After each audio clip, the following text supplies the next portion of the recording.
बाकी लोग आप अपना प्रांगण में बैठिए सभी लोग, बाकी सभी लोग बैठ जाइए, स्थान ग्रहण कीजिए। ये पंडाली आदिवासी समाज का है, जहां जगह मिले वहां बैठ जाइए,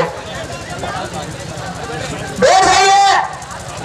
आदिवासी परिवार के आधार स्तंभ आदरणीय भावलाल परमार जी का उद्बोधन चल रहा है। आप सभी व्यवस्था बनाए रखें। आपका ही कार्यक्रम है, अपना ही कार्यक्रम है। तो अपना बात चल रहा था अनुशासन पर। एक खेल खेलते हुआ, हम बचपन में छोटे थे तो ऐसा चौकोर लाइनें बनाते थे 5 5 10, और उसमें एक छोटा सा पत्थर होता था और उसको एक टांग से ऊंचा करके खेलते थे। आप सबने खेल खेला होगा। उसको खेलने के लिए भी नियम होता है, क्या बगैर नियम खेल सकते हो? एक छोटा सा खेल खेलने का भी नियम होता है।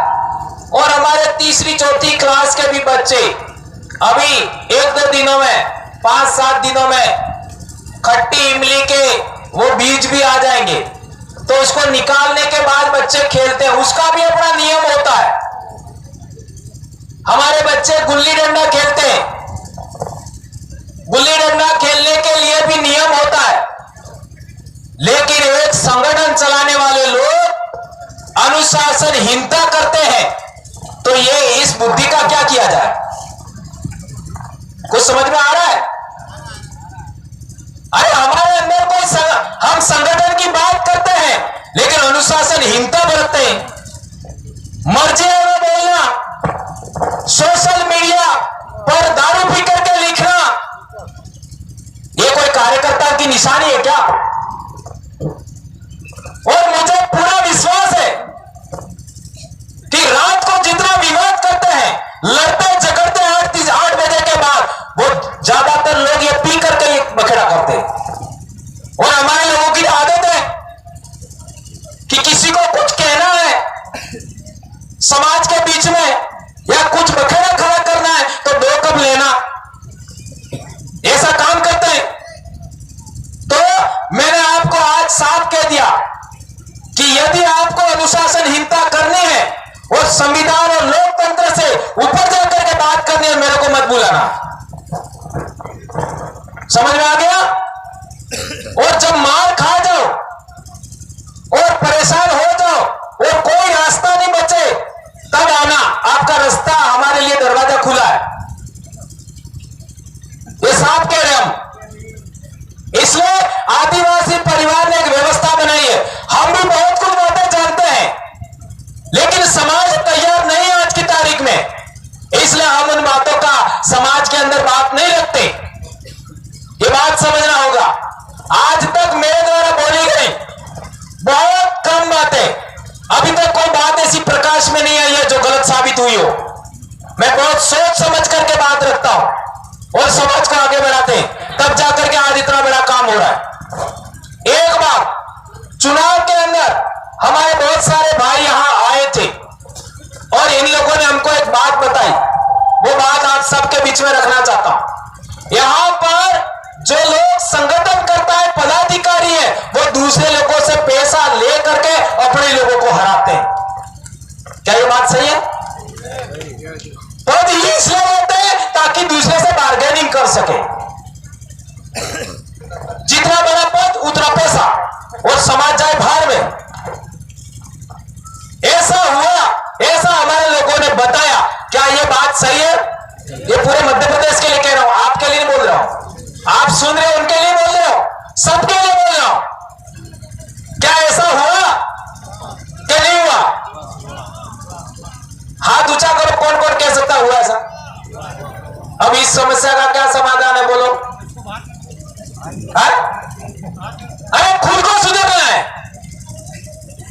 हमारे इलाके में हमने 50 बार बोला, आप लोगों ने भी सुना होगा, एक बार पुनः बोल देता हूं। हमने बोला जो भी पैसा देवे हमारा है, ले लो। जो भी बकरा मुर्गा देवे वो हमारा ये ले लो।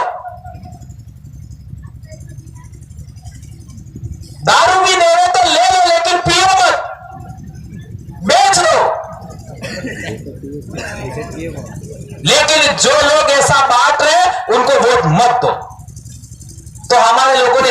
इस्तेमाल किया, बड़े बड़े टावर गिर गए। अब आपने इसका कब पालन किया बताओ मेरे को।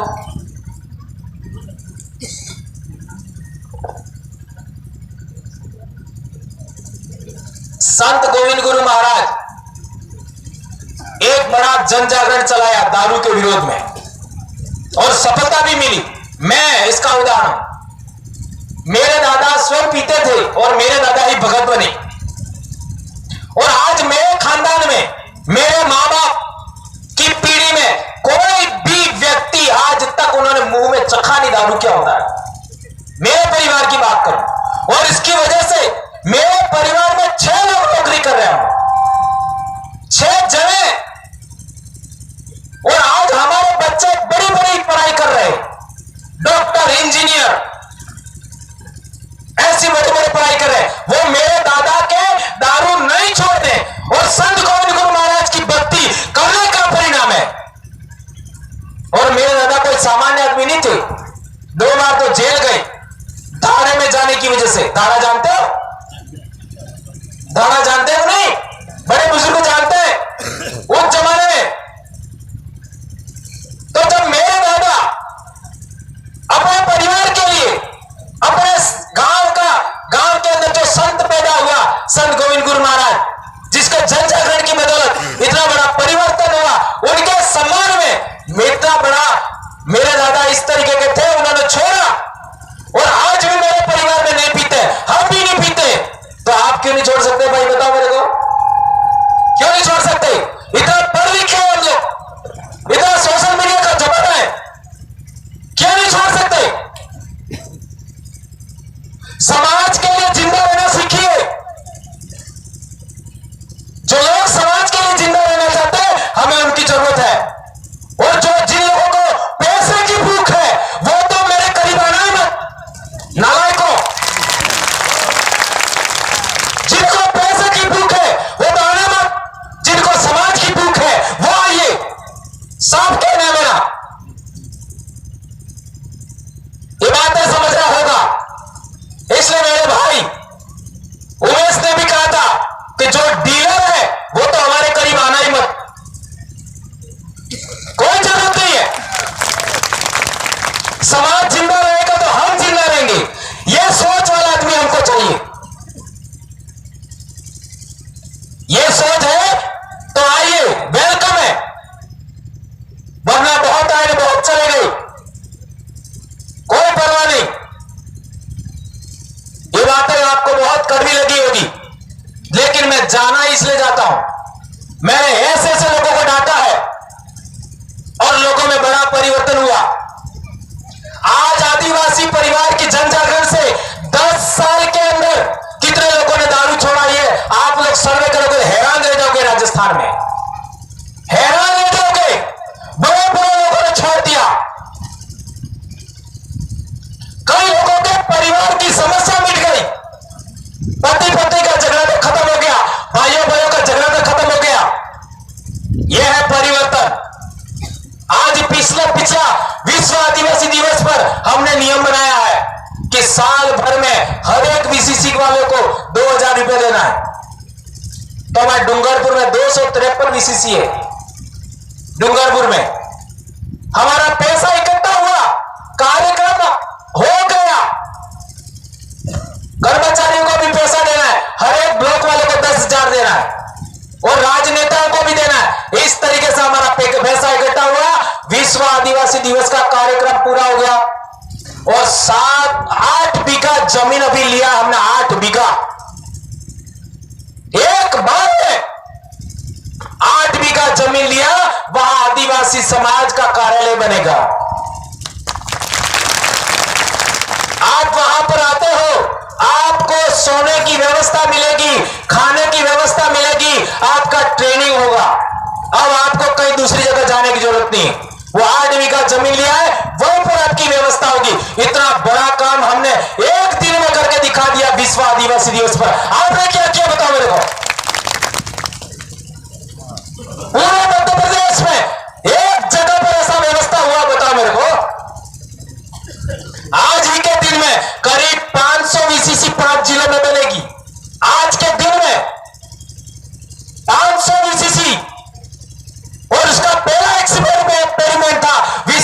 आदिवासी दिवस पर 7 लाख रुपया देकर के हमने 8 बीघा जमीन खरीदा है और 1 लाख बाकी है, अभी हम देने वाले हैं। विचार करिए, हर एक बीघा का 1 लाख, और उसका हमारा ऑफिस बनेगा। इतना बड़ा व्यवस्था हमने कायम किया। और अभी हम लोग एक फंड और बना रहे हैं। यदि कोई प्रशासन का व्यक्ति, यदि कोई शासन का व्यक्ति हमारे लोगों को गलत तरीके से उसके ऊपर केस करता है, परेशान करता है, किसी कर्मचारी का ट्रांसफर करता है, कोई भी कचहरी, कोर्ट कचहरी का झगड़ा लड़ना पड़ेगा, तो इसी फंड से हम लोग कोर्ट कचहरी का भी आपका केस लड़ेंगे, कर्मचारी से भी पैसा नहीं लेंगे, किसी सामाजिक कार्यकर्ता से भी पैसा लेंगे। वो फंड हम जमा कर रहे हैं। उस फंड से आपका कोर्ट कचहरी का सारा हम खर्चा निकालेंगे। हाई कोर्ट जाना पड़े हाई कोर्ट जाएंगे, सुप्रीम कोर्ट को जाना पड़े सुप्रीम कोर्ट को जाएंगे। हमारे जो एमएलए एमपी है, उनको हर एक महीना 50,000 रुपया खाते में जमा करने का नियम है हमारा। ये बेटा उमेश, पूछो सही है गलत है? कहां गया उमेश? हाँ आ रहे, पूछिए इनको। हर एक प्रधान को 20,000 रुपया हमारा महीने देना है। और एमपी का अभी 60,000 कर दिया हमने, पहले 50 था, अभी एमएलए ज्यादा बन गए तो उसका 60 कर दिया। सरपंच को भी देना है, कर्मचारी को भी देना है, तब जाके संगठन चलता है। पैसे का कोई स्वाद नहीं होता, बगैर पैसे कोई काम नहीं होता। और हमारा समाज यदि किसी से कुछ लेता है, पैसा 1 रुपया भी लेता है, तो उसका एहसानमंद हो जाता है। इसलिए समाज का जन जागरण है तो ये टेंट भी समाज का होना चाहिए, ये जाजम भी समाज का होना चाहिए, और मेरे पैर में चप्पल है वो भी किसी दूसरे के नहीं होने चाहिए, वो भी समाज के ना होने चाहिए, अपना खुद का होना चाहिए। और हमारे लोग तो कई ऐसे हैं उनका खर्चा कोई और चला रहा है, वो कैसे समाज का काम कर पाएंगे? ये बात आपको समझना पड़ेगा मेरे दोस्तों। और मैं सारी बात स्वीकार कर लूंगा, लेकिन एक बात कभी स्वीकार नहीं करूंगा, सिंगल। सब प्रकार की गलतियां, जैसे संत गोविंद गुरु महाराज ने कहा था कि खाए में मार पे को आ जाए पर पहले मार पे को नहीं आवे। तो मैं एक बात कहना चाहता हूं, जो लोग दूसरे समाज के लिए अपने समाज का बलिदान देते हैं, ऐसे लोगों की मुझे जरूरत नहीं है। ऐसा आदमी मेरे बीच में कभी कहा नहीं सकता। मेरे से असहमत हो सकते हो,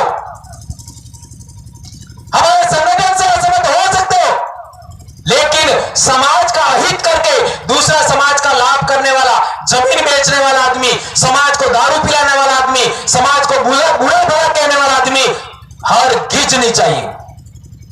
बाइकॉट आदिवासी परिवार से, यह हमारा नियम है।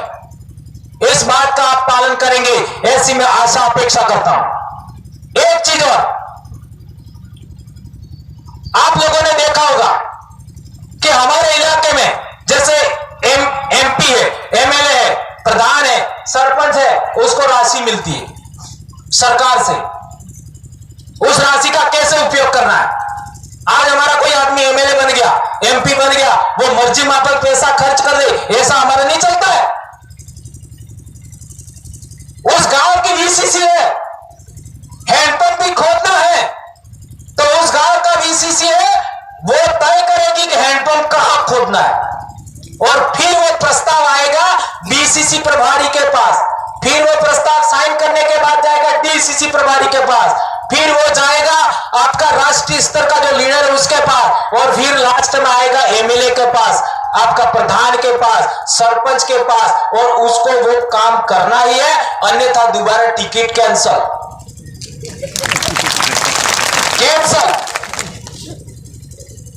तो ऐसी व्यवस्था भी आपको कायम करना होगा, अपनाना होगा। अभी हमारा मीटिंग हुआ तो हमारे एमएलए का कहना हुआ कि 50,000 रुपया बहुत ज्यादा है, थोड़ा सा कम करिए। ये बात उनकी कहनी है बाजी में, हम समझते हैं इस बात को, और वो भी संगठन का खाता है उसमें जमा करना, कोई कैश नहीं देना है, कोई भी काम कैश नहीं होगा, कोई भी ऑनलाइन, ताकि रिकॉर्ड रहे।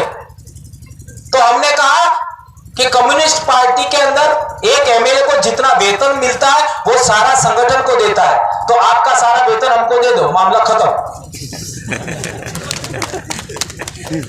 तो ये सवाल ही खत्म हो गया। इसलिए हमारे साथ चलना, हमारे बाप दादा का कहावत है, कथन है कि हास माते एडवो हास माते एडवो એટલે ખાડાની ધાર માતે એડવો। સમજ में આપજો? ખાડાની ધાર માતે એડવો એટલે અમાર હાથે એડવો તો હાસુ રહીને સેડી શકાય, वरना नहीं। एक और बात, हमारे समाज में एक कथन है कि एक तोड़ी 13 वान्न मांगे, एक तोड़ी 13 वान्न मांगे। એટલે दाल बनाना है, सब्जी बनाना है, तो उसमें 12-13 प्रकार की चीजें उसमें आपका शामिल होगी, तब दाल बनेगी। अकेले पानी से दाल नहीं बनेगी, अकेली दाल से दाल नहीं बनेगी, अकेली मिर्ची से दाल नहीं बनेगी। नमक चाहिए, मिर्ची चाहिए, जीरा चाहिए, धनिया चाहिए, काली मिर्च चाहिए, ये हल्दी चाहिए, ये चाहिए, वो चाहिए, एक्सेट्रा। बहुत सारी बातें चाहिए उस दाल के बनाने के लिए। तो कोई ये कहे कि नहीं, काली मिर्च कहे कि मैं अकेली दाल बना दूंगी, तो बन सकता है? कुछ समझ में आया? हल्दी कहे कि नहीं, मेरे बगैर दाल नहीं बन सकती, तुम सब मेरे नीचे रहो, ऐसा कोई संभव हो सकता है? सबकी जरूरत है। अब सवाल पैदा होता है कि मीडिया के अंदर, अखबार के अंदर आपके समाज का सकारात्मक पक्ष छापा जाता है, नकारात्मक? बताओ। आदिवासी समाज के लिए अखबार के अंदर सकारात्मक पक्ष छापा जाता है कि नकारात्मक? नकारात्मक। इसका इलाज क्या है बताओ? शासन प्रशासन के लोग जबरन लोगों को पुलिस केस में या झूठे केसों में फंसा देते हैं, उसका इलाज क्या है बताओ? दो बातें हो गई। हमारी बात कभी मीडिया में आती ही नहीं है, टीवी में आती ही नहीं है, उसका क्या इलाज है बताओ? तीसरी बात। चौथी बात, आप 1 लाख लोगों की रैली करो तो भी आपका प्रशासन आपकी बात नहीं मानता। ये आपका निवेश क्षेत्र में आपने देख लिया होगा, ये आपका हाईवे चल रहा है उसमें देखा होगा। आप कोई भी डिमांड करो, डैम नहीं बनाना है, ऐसा करके आप रैली निकालो, आपकी बात नहीं मानेंगे। हमारी वाजिब बात भी नहीं मानते, उसका इलाज क्या बताओ? और विधानसभा के अंदर आपके समाज की आवाज कब उठी बताओ?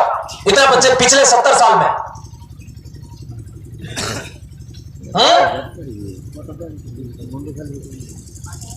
विधानसभा के अंदर आपके समाज की आवाज कब उठी बताओ? एक आपका एमएलए डोडिया भाई ने वहां सवाल खड़े किए, ऐसे सवाल भी आज तक किसी ने खड़े किए थे? किसी ने खड़ा किया पिछले 75 साल में?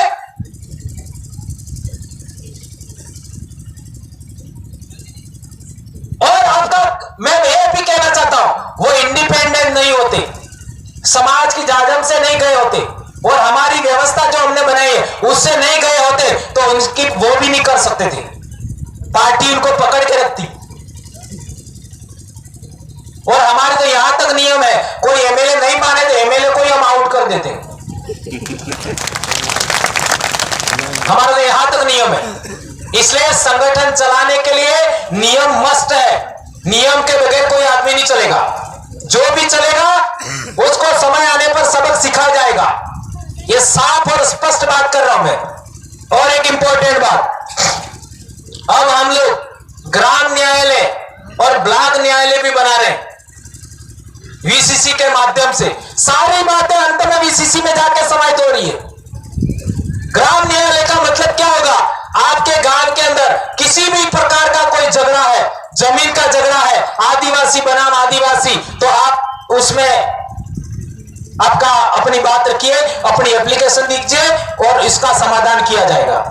समाज की परंपरा अनुसार किसी लड़के लड़की का कोई झगड़ा हो गया, कोई नातरे वाला मामला हो गया, कोई लड़की इधर उधर चली गई, लड़का चला गया, लड़का तो जाता नहीं है लेकिन ऐसा शब्द निकल गया, चला जाए तो अच्छा ही है। तो मेरे कहने का मतलब यह है, ऐसा कुछ हो जाता है तो उसके समाधान के लिए समाज स्तर पर ग्राम न्यायालय बनाने का भी फार्मूला अभी हमारे इसी 8 तारीख को, ये जो 8 तारीख आ रही है, उस 8 तारीख को प्रशिक्षण होगा पहली बार। और ये ग्राम न्यायालय पर बात नहीं बनती है तो उसके ऊपर ब्लॉक न्यायालय भी होगा, जैसे मीणा ने मीणा हाईकोर्ट बनाया इस तरीके का। और आप लोगों को पता होगा बेड़ेश्वर में हमने बोला था, वो व्यवस्था अब इंप्लीमेंट हो रही है। तो जो ब्लॉक लेवल के जो लोग हैं वो आपका गांव वालों को मदद करेंगे, ऐसा हम लोग व्यवस्था बना रहे हैं। एक चीज और, एक आप लोगों ने देखा होगा, ये जो प्रतापगढ़ है, प्रतापगढ़ जिले से मान लो, प्रतापगढ़ के इधर से लगा करके ये जो 2 राज्यों की बॉर्डर है थानला तक, है ना, इसमें कुछ हमारा राजस्थान का भी हिस्सा आ गया, कुछ मध्य प्रदेश का भी हिस्सा आ गया। सोशल मीडिया पर यहां के लोग आपस में गुत्थम गुत्था होते हैं, ऐसा देश भर में कोई दूसरा इलाका है? सोचो, प्रतापगढ़ से लगा करके थानला तक 2 राज्यों का बॉर्डर, यहां के जो लोग आपस में गुत्थम गुत्था होते हैं, तारी बात मोह ने मानो ने मारी तो ने माने ने, बस अपनी स्तुति उसी राखवी, ऐसे लोग कहीं देखे आज तक? और मुझे हैरानी होती है, वो मेरे अपने लोग हैं, भीड़ है। अरे भैया, ऐसा हमारे बाप दादे करते तो हम तो आज तो बचते ही नहीं, खत्म हो जाते आपस में कुत्ता कुत्ता, वो ऐसा कह रहा है, वो ऐसा कह रहा है, वो ऐसा कह रहा है। अरे यार कमाल हो गया, जो भी बात है समाज के बीच में रखो, आपकी भी बात सुनी जाएगी, सामने वाले की भी सुनी जाएगी, उसकी भी सुनी जाएगी, उसकी भी सुनी जाएगी, और इस जाजम का जो निर्णय होगा आम सहमति वो करेंगे, मामला खत्म। यह हमारे बातों का तरीका है, लेकिन ये तो करना नहीं, बस नहीं मैं हूं वो सही, अरे तू सही है तो दूसरा कौन सा कम है? ये बात छोड़ना पड़ेगा। एक समस्या पैदा करने वाले लोग कौन है? ये हमारे लोग आज भी तय नहीं कर पा रहे। जो लोग समस्या पैदा करते हैं वो समाधान कभी नहीं देती, और हमारे लोगों की आदत क्या है? जो समस्या पैदा करता है उसी के ही पीछे चलना, उसी के ही पीछे चलना। जो समस्या का समाधान बताता है उसका साथ नहीं देना। इन लोगों ने 70 साल में जो आपका व्यवस्था चल रही है देश में, उन लोगों ने चुनाव के दौरान घर घर दारू पहुंचा देते हैं, लेकिन घर घर पानी पहुंचाया? ये आपका डैम धोलावाड़, उसका पानी आपको दिया? ये माही डैम, इसका पानी आदिवासियों को दिया? अरे तुम्हारे नर्मदा नदी का डैम बनाए, ओंकारेश्वर डैम, आदिवासियों की जमीन डूबी। इंदिरा गांधी सागर डैम बनाया, आदिवासियों की जमीन डूबी। और आदिवासियों की नहर इतनी, आपका उन दोनों डैम से इतनी बड़ी नहर जारी है, उस डैम से 5 किलोमीटर आगे तक पानी नहीं पहुंचाया, और यहां पानी आ गया आपका उज्जैन में, इंदौर में, पीतमपुर में। अरे इतना बड़ा पहाड़ क्रॉस करवा करके, पंपिंग करके, पाइपलाइन लगा करके पानी आ गया मालवा में, शहरों में, और वहां के आदिवासियों को पास के न तो पंधाना वालों को दिया, न बीकानेर वालों को दिया, न आपका मानदाता वालों को दिया, पड़ोस वाले इलाकों को। जो आदिवासी है बेचारे आज तक पलायन कर रहे हैं।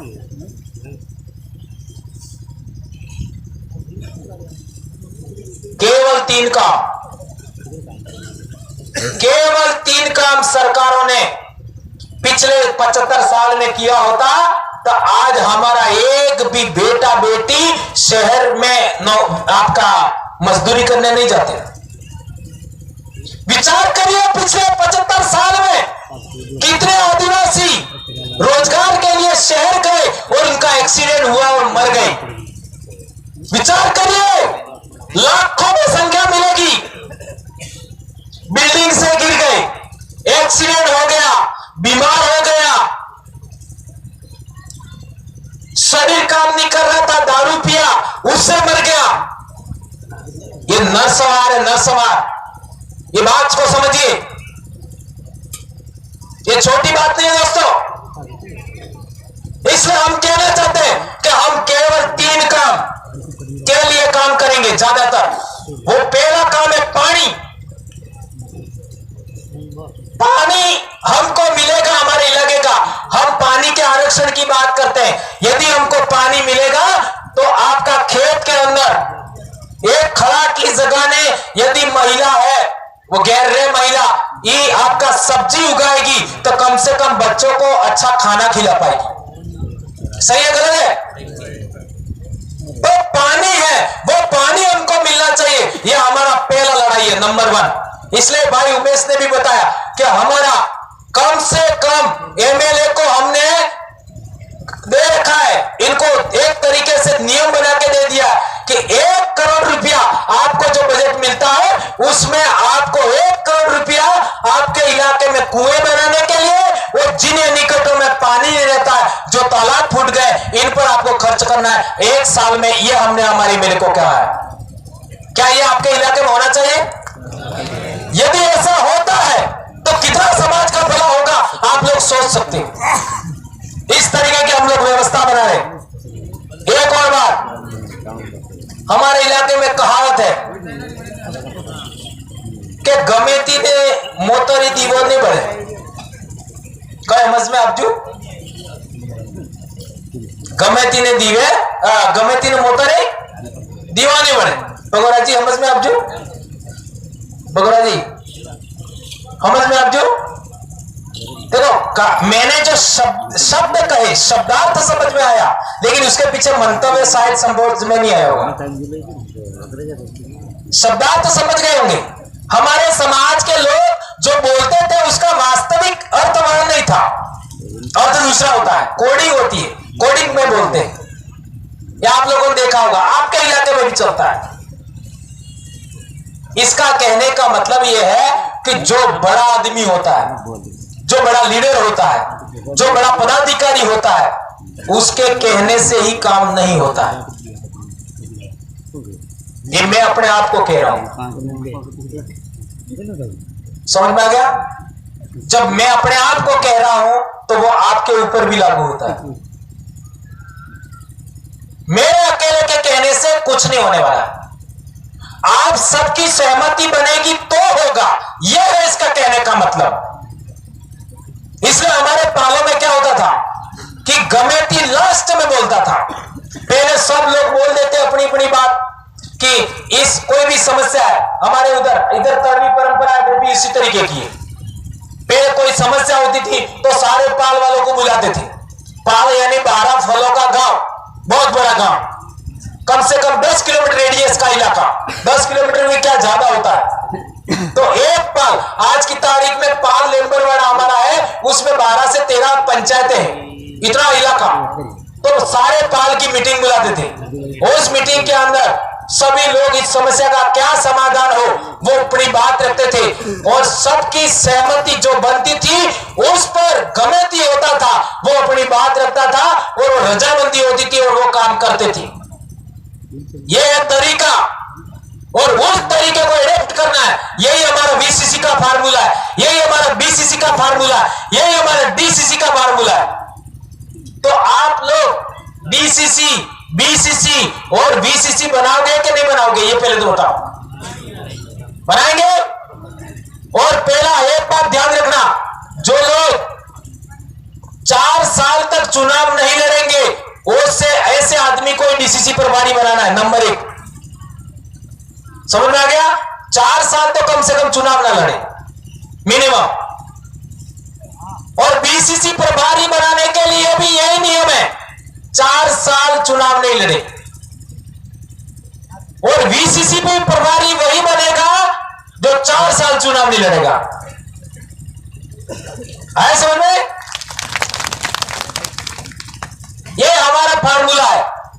तो मैं समझता हूं आज ही हमको बीसीसी प्रभारी आप सबका सहमति से किसी भी भाई का नाम आप लोग सजेस्ट करें तो हम लोग यहां इसका नाम सबके बीच में सार्वजनिक करके जाना चाहेंगे, ऐसा मैं कहना चाहता हूं। एक और बड़ी बात, आप लोगों ने देखा होगा कई लोगों ने लेटरबाजी किया यहां मध्य प्रदेश से हमारे इलाके में। क्या लाभ हुआ उससे? मैं कहना चाह रहा हूं, क्या कहना चाह रहा हूं समझ में आ रहा है? कई सारे लोग हमारे साथ थे और उन्होंने जैसे बदला लेना चाहते हो, है ना, इस तरीके से लेटरबाजी किया और कई उम्मीदवार खड़े कर दिए। क्या हुआ? क्या हुआ? हम कौन लोग हैं? मुगल भी वापस गए और तुम कौन हो? तुम भी तो हमारे वहां से आए हो, हा? तुम भी तो वही हो। इसलिए मैं कहना चाहता हूं, अभी उदयपुर का मेरा भाषण सुन लेना। एससी के भाइयों ने मीटिंग करके मुझे बोलने के लिए आमंत्रित किया, उन्हीं को डांटा, जिन्होंने बुलाया उन्हीं को, और वास्तव में ऐसा होता इसलिए मैंने डांटा। मुस्लिम समाज के भाई भी थे, राजपूत समाज के भाई भी थे, ओबीसी भाई भी थे, आदिवासी भाई भी थे। मैंने साफ और स्पष्ट कहा कि आदिवासी के नेतृत्व में काम करना है। आदिवासी क्षेत्र के अंदर, 5वीं अनुसूचित क्षेत्र के अंदर, अनुसूचित क्षेत्र के अंदर तो सबकी सुरक्षा होगी। बाकी तुम लोग चाहोगे कि आदिवासी तुम्हारे पीछे आए तो वो असंभव है। साफ और स्पष्ट कह दिया। और जो 5वीं अनुसूची का इलाका है, अनुसूचित क्षेत्र है, शेड्यूल्ड एरिया है, वहां पर हम किसी की लीडरशिप स्वीकार नहीं करेंगे। और मैं तो साफ कह देना चाहता हूं, भीलों के अलावा किसी की लीडरशिप भी नहीं स्वीकार करेंगे। जाओ जो करना कर लो। साफ क्यों? 500 साल पहले तुम्हारा इतिहास बताओ। 500 साल पहले तुम अपने आप को बहुत सुरमा मानते हो ना। भील का इतिहास 1000 साल पहले मैं बात करूंगा, 2000 साल पहले मैं बात करूंगा, मैं बताऊंगा। आप अपने समाज का इतिहास 500 साल पहले बता दो, फिर बात करो। इसलिए मैं मध्य प्रदेश में अक्सर बोलता हूं कि टंटिया भील को तो मानते हैं, लेकिन भील के नाम पर लोगों को एलर्जी है। सही कह रहा हूं, गलत कह रहा हूं? साफ और स्पष्ट। इसलिए हमारे कई लोग कहते हैं कि तुम भील प्रदेश नाम क्यों रखते हो? तुम ये नाम रखो, इस नाम से राज्य नहीं बन सकता, ऐसा फलाना डेकड़ा मकड़ा बहुत सारे लोग बोलते हैं। भील प्रदेश बोला क्यों है ये कभी आपको मालूम पड़ा है? क्यों बोला है?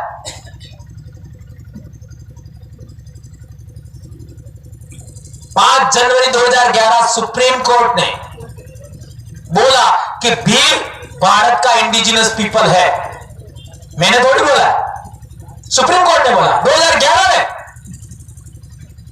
और जितने भी पुराने शास्त्र हैं, चाहे वो संस्कृत भाषा के हो, पाली पाकित भाषा के हो, चाहे किसी भी जो बाहर से ट्रेवलर्स आए, चीन के आए, अरब से आए, मध्य एशिया से आए, मुस्लिम आए, कोई भी जो ट्रेवलर्स आए, उन्होंने भी भीलों का उल्लेख किया। तुम्हारे क्या बताओ मेरे को। और भील तो राजा थे, जहां जहां भील राजा थे वो भील प्रदेश। एक लाइन में जवाब, जहां जहां भील राजा थे वो भील प्रदेश। ये जमीन की ही लड़ाई है, पर ये थोड़ा सा ये ठीक करोगे तब समझ में आएगा। जब हमारे बाप दादे राजा थे तो जमीन किसका था?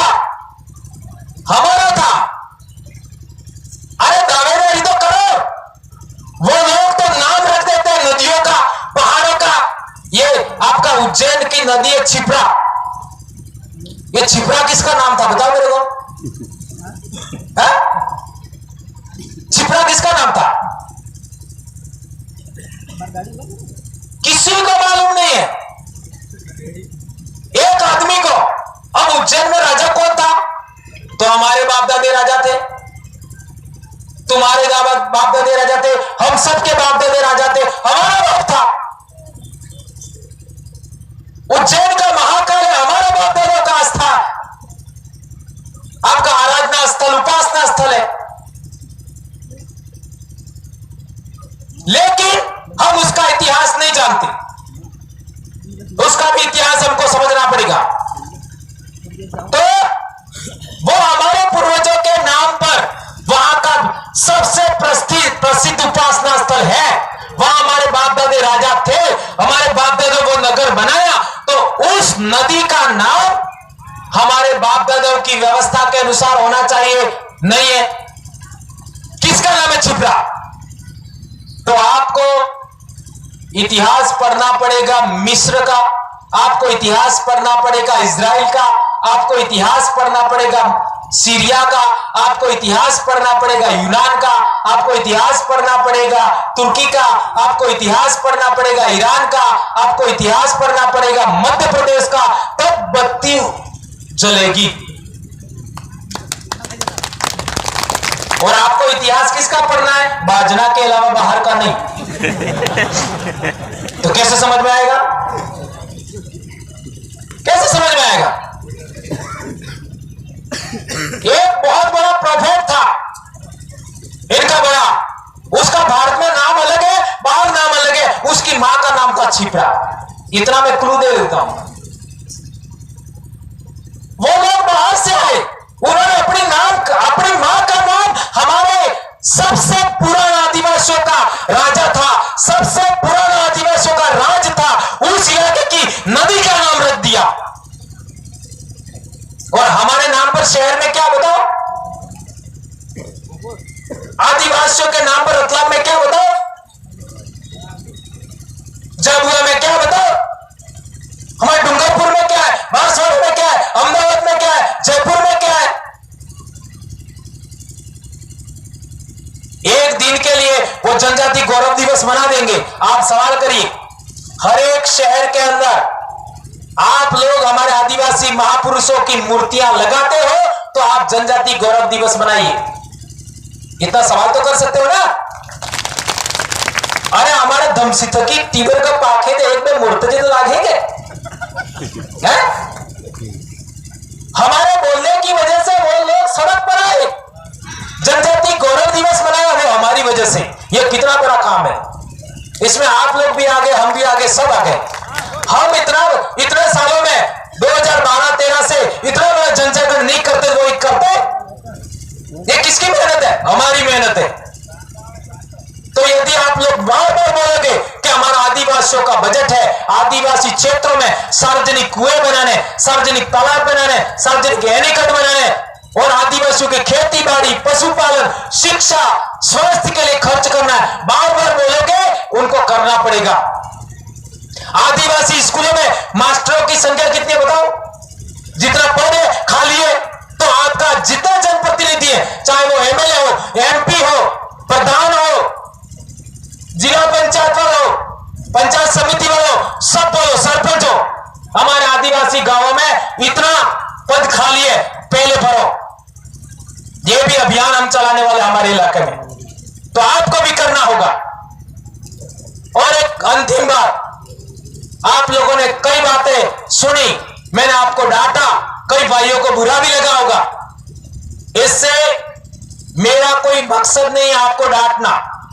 यदि आप लोग मेरे को यहां बुलाते हो और मेरे को सुनते हो, तो मैं तो कहीं भी जाऊंगा, जो मेरे समाज के प्रतिकूल बात दिखेगी, जो मेरे समाज के लिए गलत बात दिखेगी, मैं बोलूंगा, कोई रोक नहीं सकता। और आपको पता ही होगा, आदिवासी एकता परिषद का उदाहरण है। मुझे पता है कि वो संचालन करने वाले, वो संगठन करता, मेरे बोलने से असहजता महसूस करते तो भी बोलता। मालूम होगा आपको।